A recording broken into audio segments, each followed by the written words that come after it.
Selamat siang semuanya. Perkenalkan, saya Christine Angel Aritonang.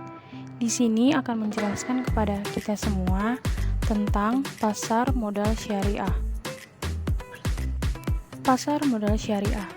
Istilah pasar modal syariah dipakai sebagai terjemahan dari kata stock market. Menurut Rosenberg, pada tahun 1983, pasar modal merupakan tempat pembelian dan penjualan surat berharga atau efek dengan tujuan untuk mendapatkan keuntungan bagi kedua belah pihak dari sekuritas yang diperdagangkan.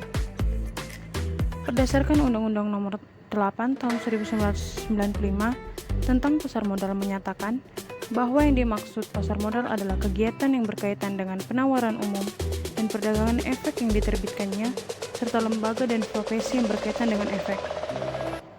Menurut ketentuan FEIC, istilah modal dapat diartikan sebagai segala sesuatu atau kepemilikan harta yang memungkinkan dapat menghasilkan harta lain. Sedangkan, menurut Sofyan S. Harahap, kegiatan pasar modal berhubungan dengan perdagangan surat berharga yang telah ditawarkan kepada umum, yang akan atau telah diterbitkan oleh emiten sehubung dengan penanaman modal atau pinjaman uang dalam jangka panjang, menengah, atau panjang, termasuk instrumen derivatifnya. Selanjutnya, secara umum, yang dimaksud dengan pasar modal syariah adalah pasar modal yang menerapkan prinsip-prinsip syariah. Prinsip-prinsip tersebut antara lain, larangan terhadap transaksi yang mengandung unsur ketidakjelasan, instrumen atau efek yang diperjualbelikan harus memenuhi kriteria halal. Definisi pasar modal konvensional masih bersifat umum, karena belum menyentuh pada aspek apakah bentuk transaksi yang dijalankan atau efek yang diperdagangkan halal atau haram. Untuk mengetahui hakikat halal atau haram, tidak ada cara lain kecuali dikembalikan pada determinasi syariah. Sejarah dan perundang-undangan pasar modal syariah. Sejarah pasar modal syariah di Indonesia dimulai dengan diterbitkannya Reksadana Syariah oleh PT Dana-Reksa Investment Management pada 3 Juli 1997. Selanjutnya, Bursa Efek Indonesia bekerjasama dengan PT Dana-Reksa Investment Management meluncurkan Jakarta Islamic Index pada tanggal 3 Juli 2000 yang bertujuan untuk memadukan investor yang ingin menginvestasikan dananya secara syariah. Dengan hadirnya indeks tersebut, maka para pemodal dapat disediakan saham-saham yang dapat dijadikan sarana berinvestasi sesuai dengan prinsip syariah. Sejarah pasar modal syariah juga dapat ditelusuri dari perkembangan institusional yang terlibat dalam pengaturan pasar modal syariah tersebut. Perkembangan tersebut dimulai dari MOU antara BAPEPAM dan DSN MUI pada tanggal 14 Maret 2003. MOU menunjukkan adanya kesepahaman antara BAPEPAM dan DSN MUI untuk mengembangkan pasar modal berbasis syariah di Indonesia. Dari sisi kelembagaan, BAPEPAM LK, perkembangan pasar modal syariah ditandai dengan pembentukan tim pengembangan pasar modal syariah pada tahun 2003.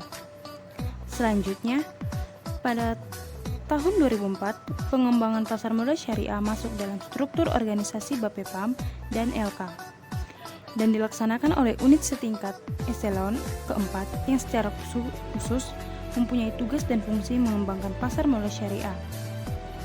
Sejalan dengan perkembangan industri yang ada, pada tahun 2006, unit eselon yang keempat yang ada sebelumnya ditingkatkan menjadi unit setingkat eselon ketiga. Perkembangan pasar modal syariah mencapai tonggak sejarah baru dengan disahkannya Undang-Undang Nomor 19 Tahun 2008 tentang Surat Berharga Syariah Negara atau SBSN pada tanggal 7 Mei 2008. Undang-undang ini diperlukan sebagai landasan hukum untuk menerbitkan surat berharga syariah negara atau sukuk negara. Pada tanggal 26 Agustus 2008, untuk pertama kalinya pemerintah Indonesia menerbitkan SBSN seri IFR 0001 dan IFR 002. Produk syariah di pasar modal antara lain berupa surat berharga atau efek, Berdasarkan Undang-Undang Nomor 8 Tahun 1995 tentang Pasar Modal atau UU-PM, efek adalah surat berharga, yaitu surat pengakuan utang, surat berharga komersial, saham, obligasi, tanda bukti uang, unit penyertaan kontrak investasi kolektif, kontrak berjangka atas efek, dan setiap derivatif dari efek.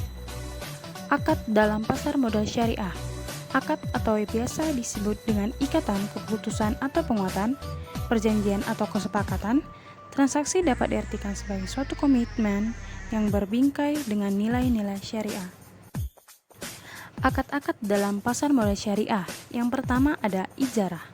Ijarah adalah perjanjian antara pihak pemberi sewa dan pihak penyewa untuk memindahkan hak guna atas suatu objek ijarah yang dapat berupa manfaat barang atau jasa dalam waktu tertentu dengan pembayaran sewa dan atau upah tanpa diikuti dengan pemindahan kepemilikan objek ijarah itu sendiri.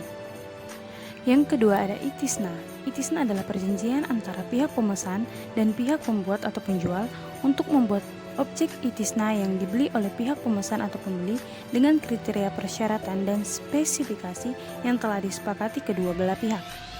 Yang ketiga, kafalah. Kafalah adalah perjanjian atau akad antara pihak penjamin dan pihak yang dijamin untuk menjamin kewajiban pihak yang menjamin kepada pihak lain yang bersifat piutang. Selanjutnya ada mudharabah, di mana mudharabah adalah perjanjian kerjasama antara pihak pemilik modal dan pihak pengelola usaha dengan cara pemilik modal menyerahkan modal dan pengelola usaha mengelola modal tersebut dalam suatu usaha. Selanjutnya ada musyarakah.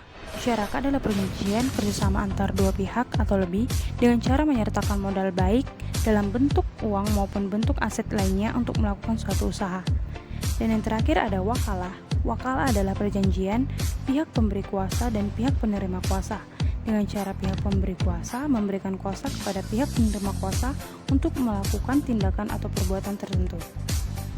Oleh karena itu, dalam pasar modal syariah harus dilandasi oleh hukum-hukum syariah Al-Quran dan hadits maupun fatwa DSN MUI. Maka, dengan adanya akad-akad ini, yakni untuk menjauhi hal-hal yang dilarang seperti adanya penipuan dan penggelapan uang. Sistem operasional.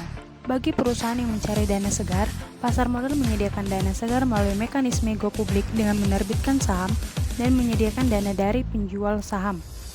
Perusahaan dapat juga menerbitkan obligasi kepada masyarakat luas dan membayar imbalan yang lebih rendah daripada imbalan yang harus dibayar melalui pinjaman perbankan. Penilaian suatu efek sangat dipengaruhi oleh kondisi kinerja keuangan perusahaan penerbitnya.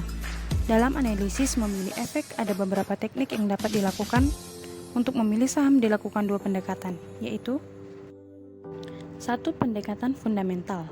Pendekatan ini merupakan faktor-faktor yang dapat mempengaruhi harga saham, antara lain penjualan, pertumbuhan penjualan, kebijakan dividen, RUPS, manajemen, dan lain sebagainya.